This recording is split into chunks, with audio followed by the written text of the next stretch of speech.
Welcome to the Everything's Coming Up Marketing Podcast, where we talk about the good, the bad, and the ugly of marketing and mental health. On this show, oversharing is caring. I'm your host, Amber Rhodes. I hope you enjoy the show.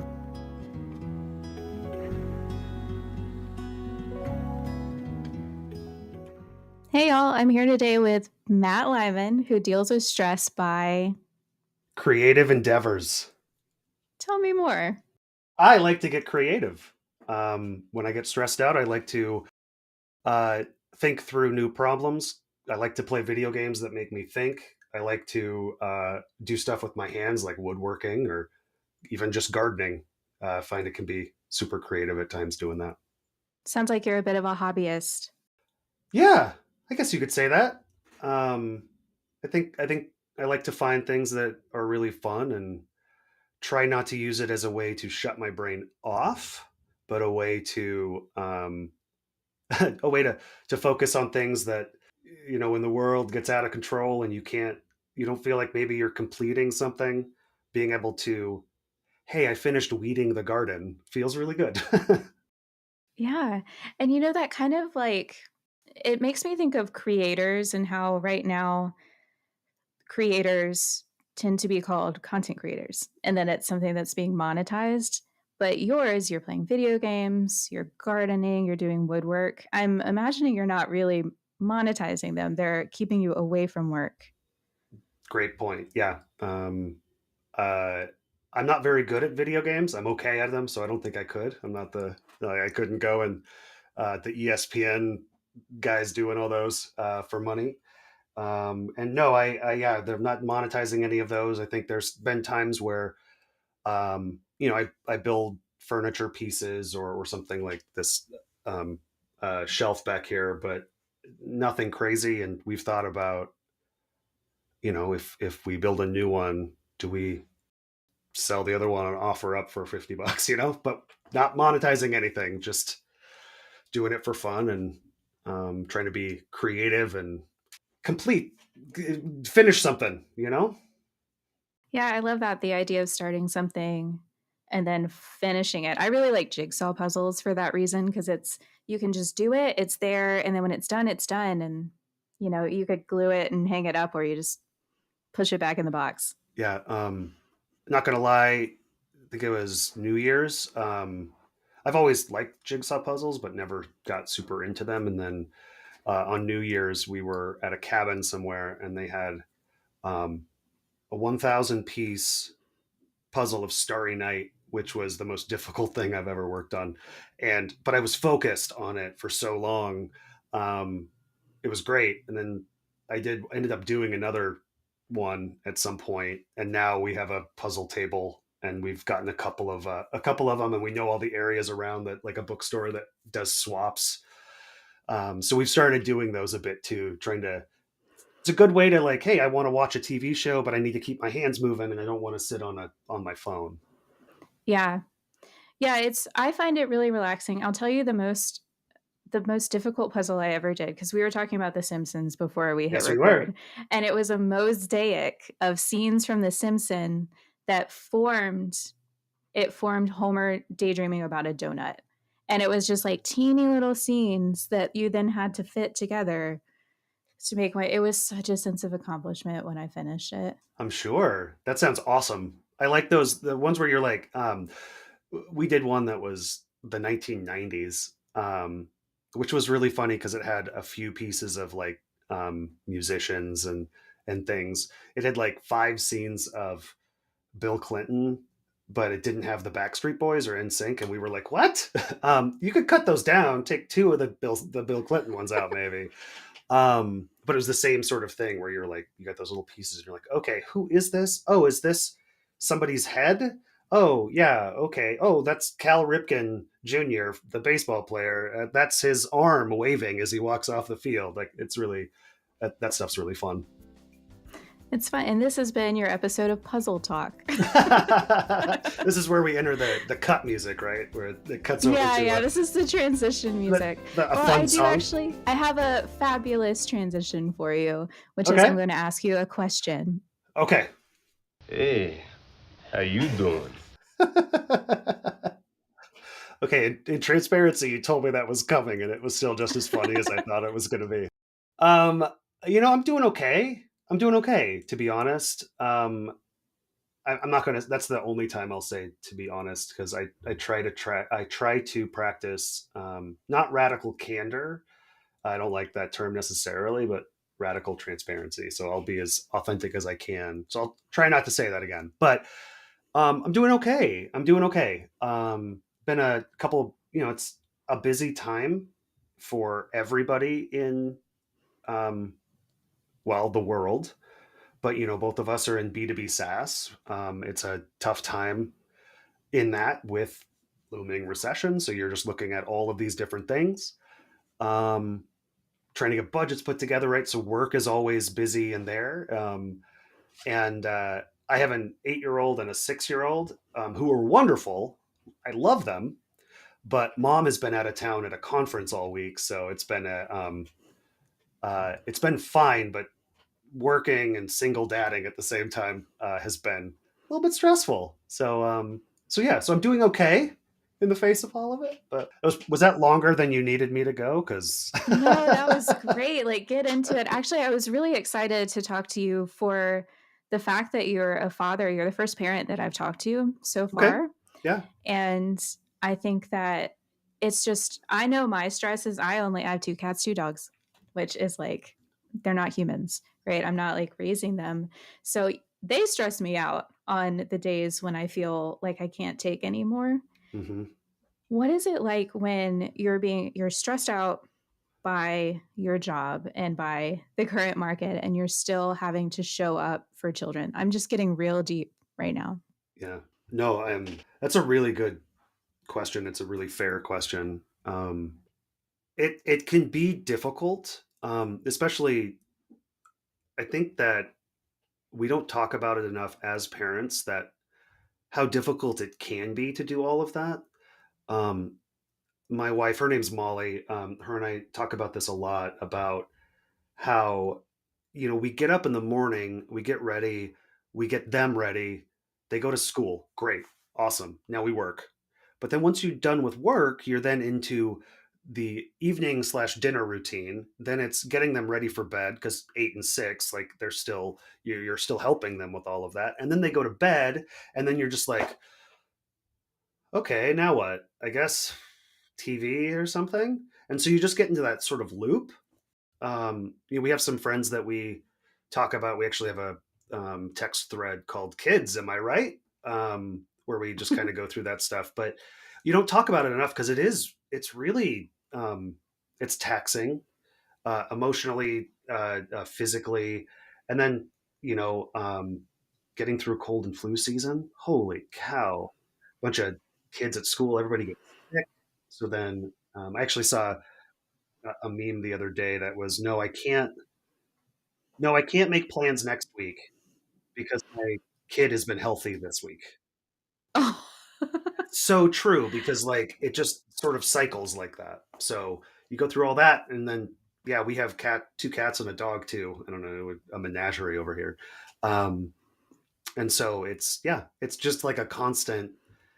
We got to keep these kids alive. We got to keep moving with it. We also want to be good parents and try to raise them in ways that they're not just on iPads all the time. Well, don't even get me started on having to help with homework on top of all of that. Whew, whoa. Um, there's a lot. Yeah, there's a lot there that we don't really talk about all the time. Because usually it's just uh, the conversations that people have when they're younger around, do you do formula? How much screen time is too much screen time? Like, you don't start talking about the parents necessarily as you start going along. Yeah, I'm really, I think, just amazed, like simply amazed by parents who continue to do full-time work and are parents on the at the same time, and I can't really fathom it. I'm child free by choice, and I see these amazing people on LinkedIn mostly who hmm talk about the challenges of being a parent and working full time, and I'm hmm wowed every time. Yeah. Um, I mentioned that we don't really talk about it that much. I love that people do talk about it. I think I mean, I won't go down the LinkedIn rabbit hole right now. I think LinkedIn is really interesting because you have the people that are being very genuine and they go down and they talk about that.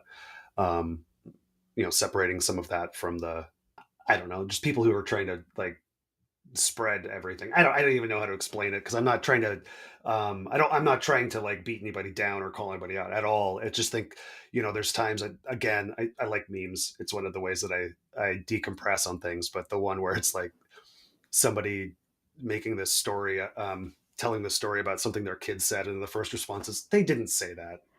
Right? Like so I love Hmm. when people are genuinely discussing it and going through it and being honest and open, because in a world like we're in right now where there's so much um, uh, people are so broken apart by not just hey, I can't leave my house, well we can now, I know, but um, and there's also, you know politics is crazy and all of that, and it's just nice to see when people are actually like, yeah, no, we had a really rough day today with our kids or anything like that. It's nice to see. I agree. I think there is a lot of talk about the negatives of social media, and I could write a dissertation about it, Yes. even for LinkedIn, which Hmm. I've come to love but used to hate.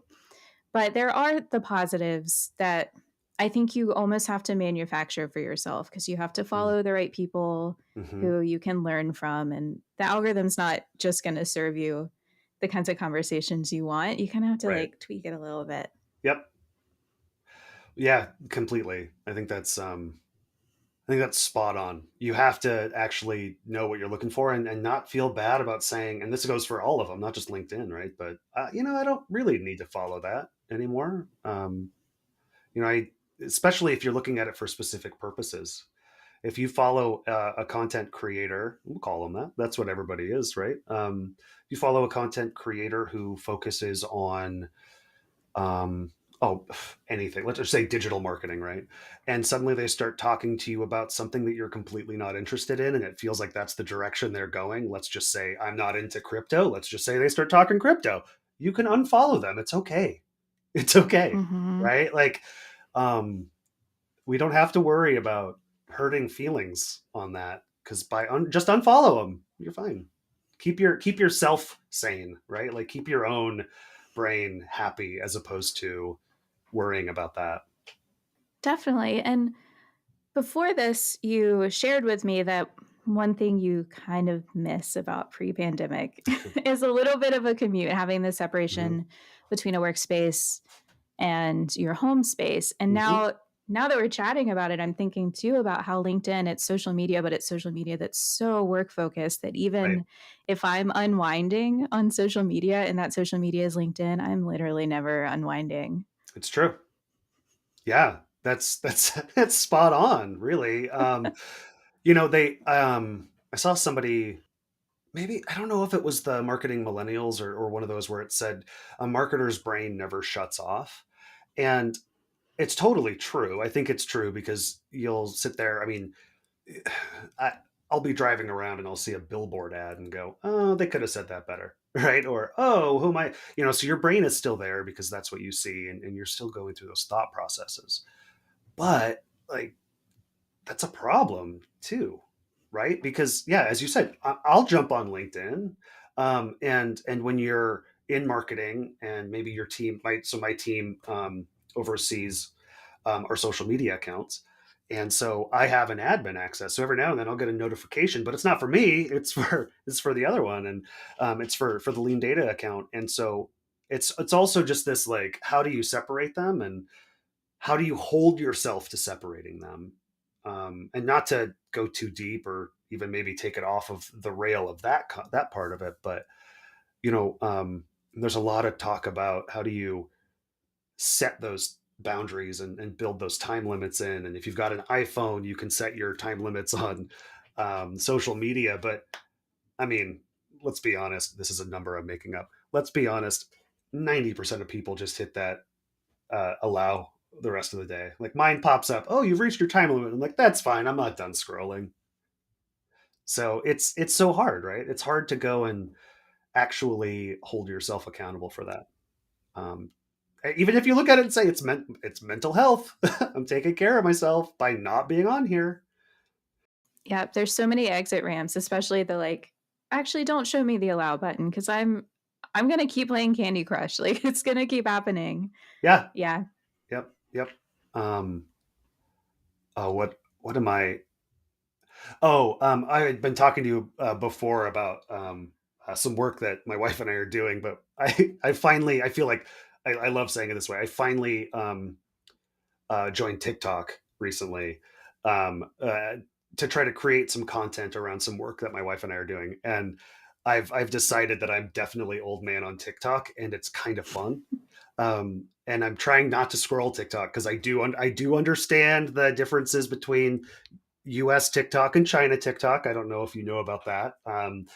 But so I'm trying not to, and my kids don't go on there. Oh man, but we played with some filters yesterday, my daughters and I, and it was hilarious.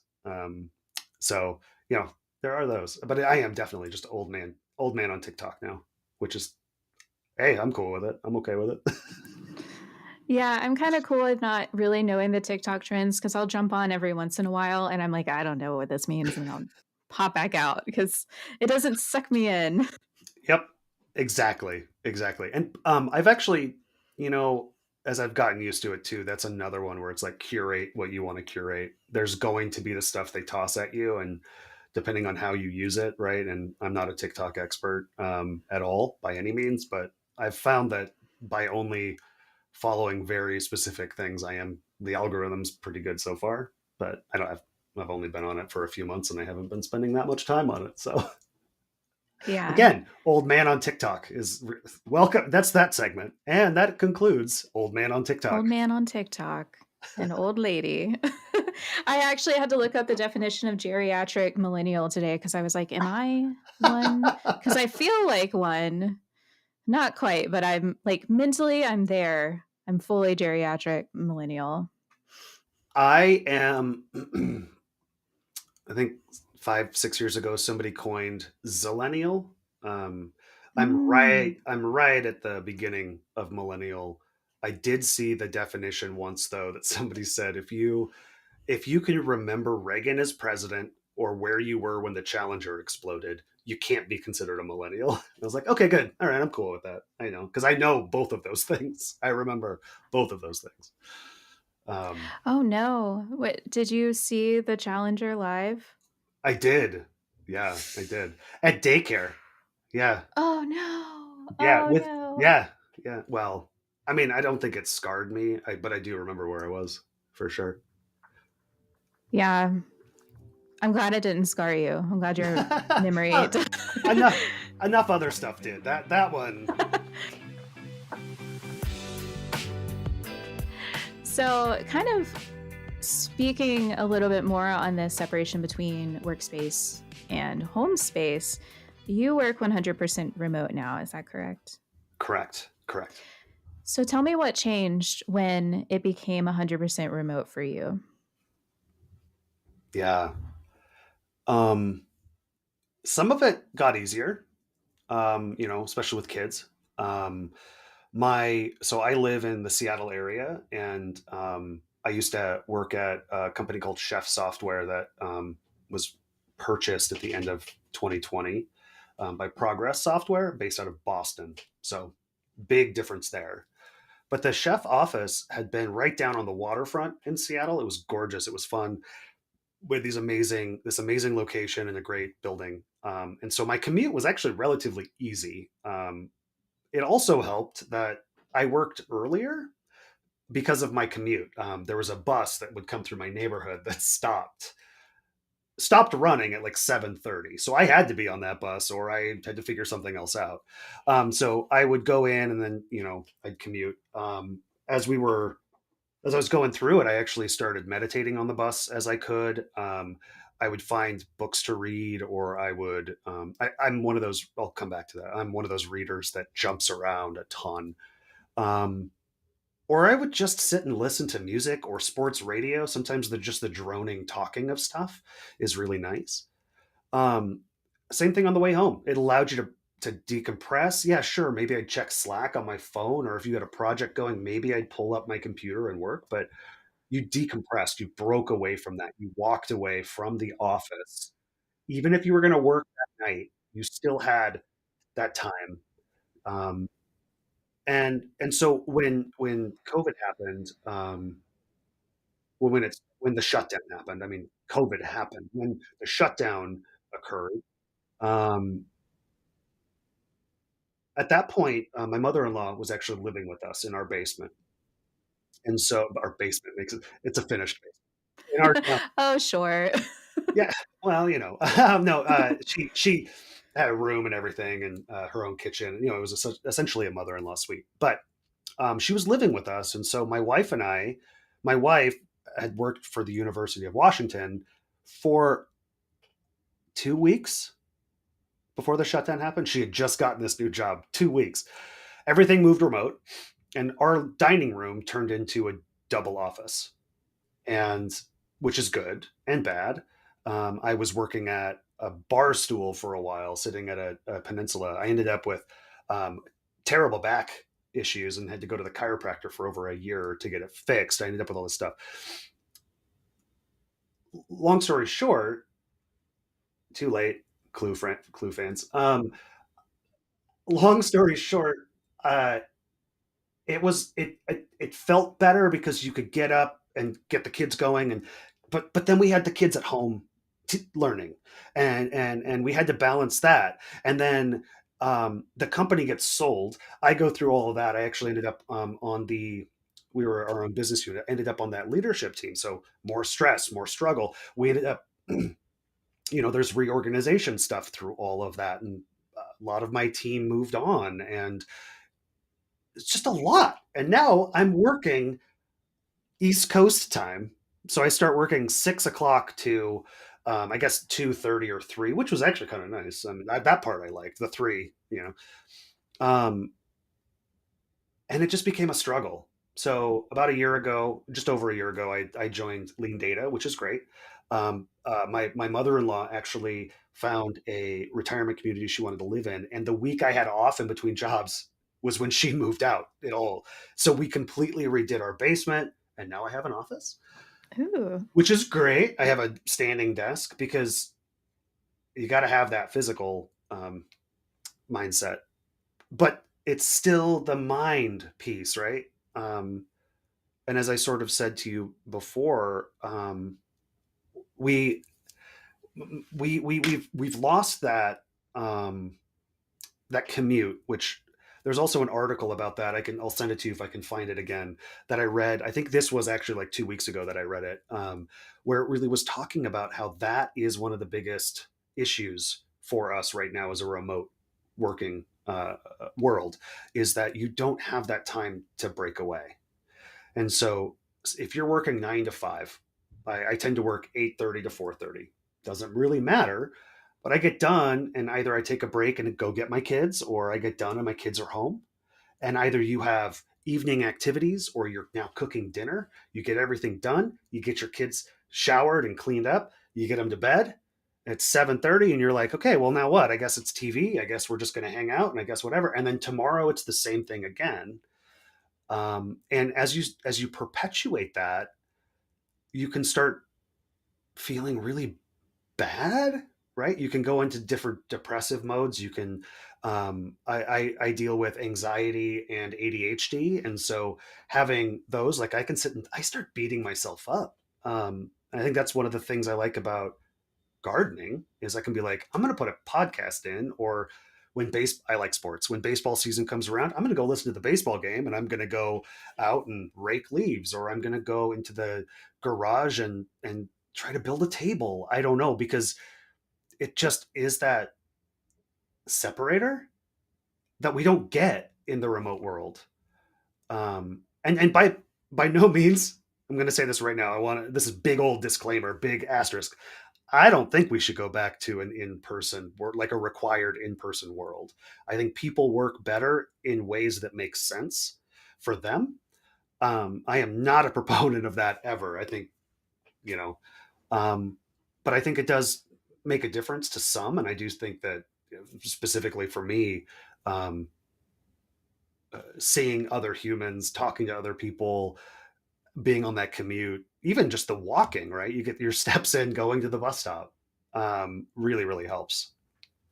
Yeah, I think a lot of that conversation when we first went remote was it's such a good thing because then we're saving time from our commute. But we didn't really consider what it meant to not have that time to decompress. So, like, I think of exercise where you have a warm up and you have a cool down. And it's kind of like our warm up and our cool down for the workday. You like hype yourself up on the way there. Hmm. And then when you come back, you're like, oof, that was hard. Or like, that was a great day, but I'm ready to be home. But you're Hmm. always home. You don't leave home. Yeah. Yeah. Yeah. It's a really good example, or a good metaphor for it. It is your warm up and your cool down. It, uh, and actually, to take that metaphor a little bit further, you can work out a few times without your warm up. You can do some basic stuff, but that a warm up is going to help you be better. Be I'm not going to say that. Be better. Sorry, I have a lot of pop culture references in my head. Um, that actually just makes me think, like, right now. I like metaphors, so I'm going to keep going with it. Is the NFL scouting combine is happening right now.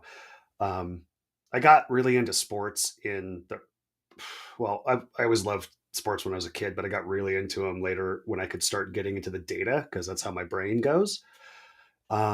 Loved football for that because it's building teams based on stuff. So the scouting combine, if anybody who doesn't know what it is, it's when all of the prospects, not all of them, but prospects are invited to come and run the 40-yard dash and jump and show how strong they are and have interviews with teams. And it's really interesting to watch as you go through it, because it's a very structured world where they say, okay, running backs are today. Now it's the 40-yard dash. Now you're running 3-cone drills and whatever. To take it back to that metaphor, if they don't warm up, they're going to do poorly. If they don't warm up that day, that 40-yard dash, mentally and physically, they're not going to do as well as they could. Um, Cool downs, I think that's also very, very important, especially around burnout and mental health. But top athletes stretch for a reason, right? And I think that's something that we're missing, and it could be as simple as sitting on your front porch. You said you have two dogs. Letting the dogs out, having a cup of coffee, and just letting them run around. Maybe it's just sitting there. Maybe it's I've been using my I'm not sponsored by Apple.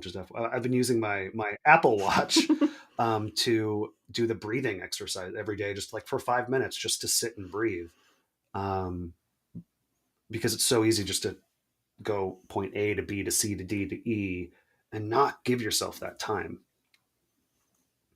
not to warm up and cool down. Yeah, Metaphor. not to warm up and cool down. And then there, I was like, we could go even further and talk about rest days, like mental health days. Oh, completely, completely. I feel like we should have another one of these and just have it be sports metaphor for mental health. That's the break. I'm in. Okay. You would have to lead that conversation because I am only like sort of sports are in my periphery. They're never right ahead of It's me. totally fine. It's kind of a nerd thing for me now, because I'm not a jock. I ride a bike. That's it. I don't like any other sort of working out. I don't like. I used to play kickball until I. You ready? Until I tore all three ligaments in my ankle playing kickball. Yeah, playing No, I hate that. playing kickball. Um, but yeah, there's something about the data side of sports that's really fun. If you're a data nerd at all, if you're I was talking to somebody yesterday about WWF, about how, sure, it's completely scripted. It is technically real because they're getting hurt, but it's scripted. It's a soap opera for men, and I actually think that, um, I mean, and women, but you know what I mean. Like, it's that idea. But sports, football, basketball, baseball are so interesting because of all of the stuff that surrounds it. So if you're a data nerd and you like how things are built, you can go down rabbit holes really fast, really fast. You must be a Moneyball fan. I did. Yes, I was. I read it. I liked it. I did enjoy the movie. I thought the idea was really interesting. And when I first got into marketing, my first marketing leader, his name's Tony. Shout out to Tony. He sat me down one day and he said, we were trying to launch, we had a product that was essentially we would buy portfolios of things. We were trying to open a servicing line. And so we sat down and he said, Matt, you need to figure out what our Moneyball metric is. What is that metric that's different? What's that metric that is a leading indicator on things that we're going to identify something that works, blah, blah, blah. And it just kind of stuck in my head because it totally fits, right? Moneyball, the idea, and I don't mean, I'm just explaining this in case anyone who is listening doesn't know. My wife says that sometimes I Matt explain, and so I'm sorry. It's just that I like to talk. I like my voice, I think.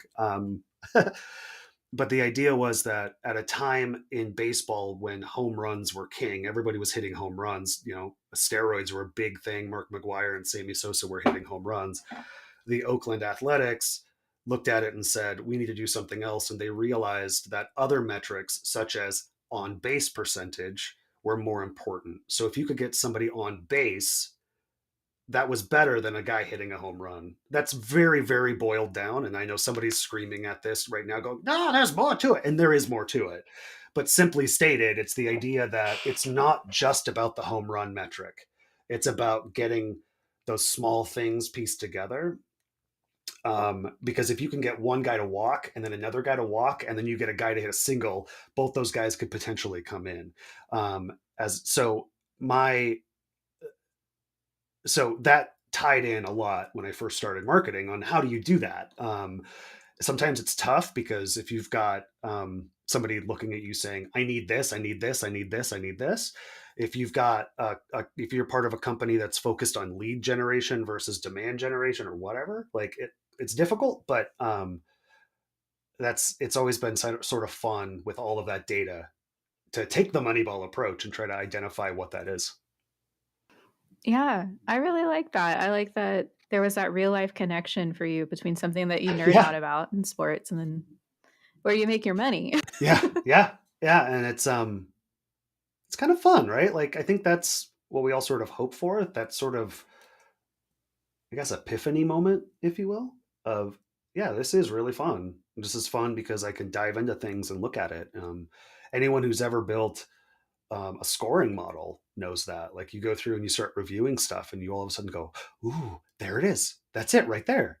Um, I think that's why we all that's why we do marketing, is to find that and to find those little tiny successes that are going to lead to larger ones as they build out.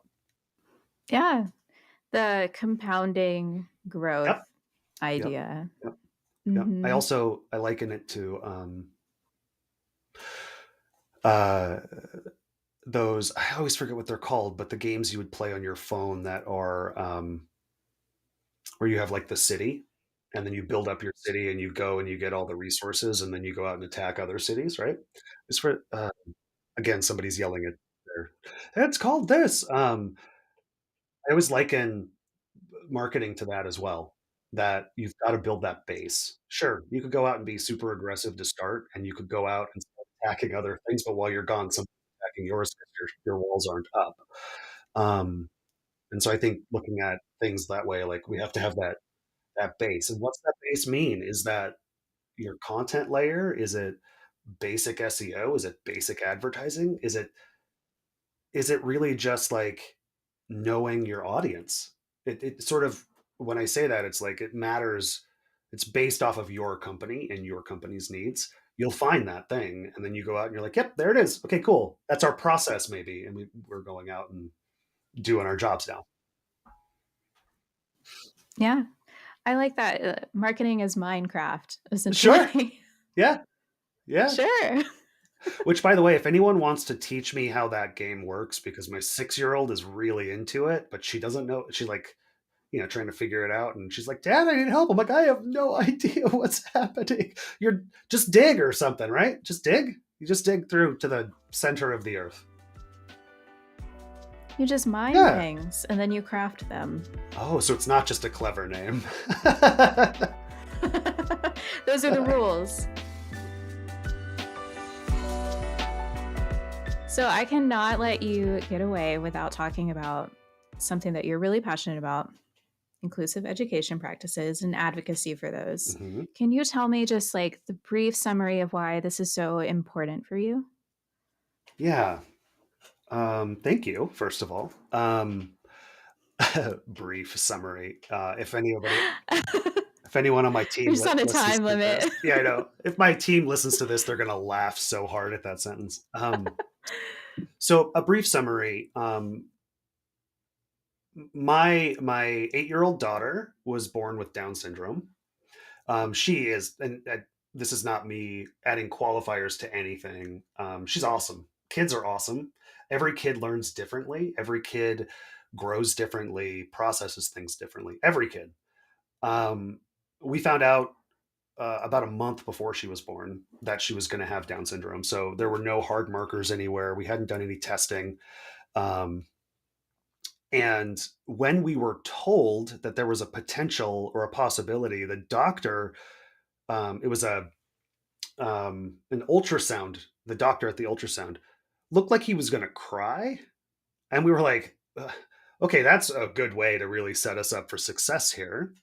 But we went through it all. The long and short. The long and short is that as we started to learn more about her and about the world that she was going to look at and face and focus on and be a part of, you quickly learn that education is not built for people that learn differently. Um, my daughter's name is Phoebe. Yes, like on Friends, but not because of Friends. Um, but she's very smart. She's very good at remembering things. She loves to dance and she loves to sing. Yet she has trouble with math. So how do we work with her on a different structure there? So um, my wife works in inclusive education at a project that through the University of Washington that is helping to raise not awareness. I don't want the word awareness anymore, right? Like it's now about inclusion, but they work with what are called oh my gosh, and I totally just blanked. I'm so sorry there. But they are schools around the state of Washington that are seen as um, sort of pillars in that. And there are these sites that other schools go and visit. And my wife is actually at a conference right now in Kentucky where they were presenting about inclusive education. So it's super awesome. It's super great. Um, a couple of years ago, actually, in the height of COVID, I decided that for Down syndrome, World Down Syndrome Day is 3/21, March 21st. It corresponds to the third replication of the 21st chromosome, which is what's commonly referred to as Down syndrome. And I started a bike ride that was to raise money for a local foundation here. And so it was a 3-day bike ride, 321 miles from Bellingham, Washington to Portland, Oregon. Last year on the bike ride, my friend who was riding with me and I, we were like, this isn't inclusive at all. Like, I'm doing this. And I've had a friend with me on certain legs of it, and my friend that joined me the whole time last year. But like, this isn't inclusive. So we've actually just we just started a corporation, a nonprofit in the state of Washington. We're waiting on our 501c3 status right now, called Ride for All, the number four. And the idea will be that we are going to work to build inclusive recreational activities, camps, things like that for kids, and potentially when we get it off the ground, be able to help teach others about that, about how you can include children. Because it's something as simple as my daughter went to a dance class. They said that they were in an inclusive uh, school, but they didn't know how to handle an auditory issue. Like something as simple as maybe just turning it down, right? Because inclusion means a lot of things. It can mean race, creed, religion, all that, and I'm sure that they were inclusive on that. But there's the other pieces. Um, so yeah, we're really passionate about it. My daughter's school is crushing it right now. There's always things here and there, but like we went to a Black History Month assembly that they had, and her class, her grade sang a Martin Luther King song on stage, and she had a wiggle seat and she had headphones on and she did great, because it's about like every kid learns differently. How do we help the schools and the teachers who have so much going on, but how do we help to enable them with those more inclusive practices? How do we create it's universal design, UDL, universally designed learning? How do we go about and help with that? And so it's something that we preach it, for lack of a better word. That's amazing, and I'm not exaggerating when I say I teared up a little bit. Just Oh, thinking about all thank these you. kids that are gonna have these amazing experiences because now they have an advocate. I'm sure that there are advocates, but you're Mhm. doing amazing work. Thank you, thank you. And yes, there's a lot of really great companies and programs and nonprofits out there. There's some in every state, everywhere. So if anybody wants to get involved, please go find those. You know, even if it's just um, it's not a just, but even if you're finding just that I'm going to go work, I'm going to volunteer at a Special Olympics event or something. It's really it's it's just like everybody should have the same opportunities is really why I push that. And so it's very important for education, but I also pull it into everything else, right? Like it's business, life. um and to be honest, and my wife and I have talked about this before, so I'm not like breaking news here, but to be very honest, when I was, we all grew up in different places in different ways, and we had special education classes at school, and they were broken away from us. And so when they're in a different place, you immediately start othering them, thinking that they're different. You see somebody come by in the hallway and you're like, oh, that's the kid from the special ed class. So you stigmatize people for that. You stigmatize people for being on an IEP, which is just, I mean, to be very honest, I probably should have been. I had undiagnosed ADHD. I probably should have been on an IEP. Um, and so people stigmatize that when really it's just a, how are we going to help this child learn? How are we going to help them have the same chances, right? um, so yeah, that'll be my soapbox for the day, I guess. I'll step it. But thank you for bringing that up, and thank you for letting me speak about that. Of course, and I knew you were gonna say that's your soapbox, and to that I say, I gave you that soapbox, and I want you to stand on it and Thank hold you. it proudly. Thank you. Thank you. So to transition out, to close out, have you heard any good marketing jokes lately, or just jokes in Oh general? man. Okay, so a little bit. I love humor. I love comedy. I listen to a lot of comedy podcasts, a lot of improv stuff. I feel like my brain runs that way. I'm so bad with jokes, especially with kids. I am one big dad joke constantly, to be very honest. And my kids love knock knock jokes with the interrupting cow, which is always good. I won't do that here. I'll blow out somebody's earphones. But my favorite right now, and it's my mom told me this, and I then told my daughter, who quickly forgot, so I've now dropped it on her again. Okay, it's so stupid. Okay, you ready? I'm ready. All right. Oh, yeah. Why do seagulls fly over the sea? I have no clue. Because if they flew over the bay, they'd be bagels. Oh! I love it. I love bagels and I love puns. Oh, that one. My 6-year-old looked at me like I was crazy when I told her that, and I giggled. Oh, I'm writing it down. Yeah. Oh, jokes. I love humor. Like I'm now when we get off of this, I'm gonna end up with like 7 more. I'm like, dang it, why didn't I think of that one? Oh, send them to me. I'll add them to the show notes. Perfect. I'll add them to the show notes. I'll add your information, and Perfect. if you want to send me stuff about what was it, World Down Syndrome Day, I'll Yeah, include well that down as to well, yeah. and your nonprofit. That'd be great. Thank you. One thing I would ask everybody on 321, what we're trying to do is get people to move. That's it. What I would love is, and you can find, we have 321 for 321 is, we haven't gotten the social up for the other one yet, but 321 for 321 is out there. Um, and I can send that to you as well. But on 321, just get out there and move however you want. With our company, we're saying get on some wheels of any sort. It can be if people are in a wheelchair, you want a scooter, you got roller skates, and do any distance that is 321. If it's 3.21 blocks. For you runners out there, a 5K is just about 3.21 miles. Just get out there and do it. And if you want to, post it on social. You can tag us if you want. I'm not asking, it's might as well. Hey, that's what marketing's for.